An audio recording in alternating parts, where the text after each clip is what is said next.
A formula is how you make calculations in Excel, and they always start with an equal sign where you want the result. Then add the location of the cells to add using the plus sign. Select Enter to see the total. That's a very manual way to do it. Let's use a shortcut, a function.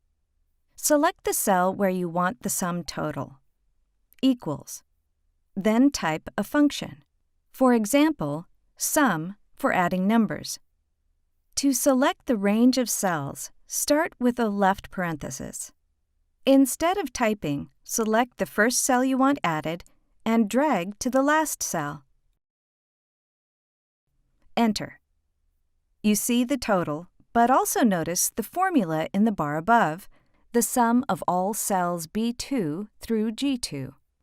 Anytime there's a formula, you can copy it to another column or row. Rest your cursor on the lower right corner of the cell until it becomes a cross. Then select and drag. The formula adjusts to each row for a quick total.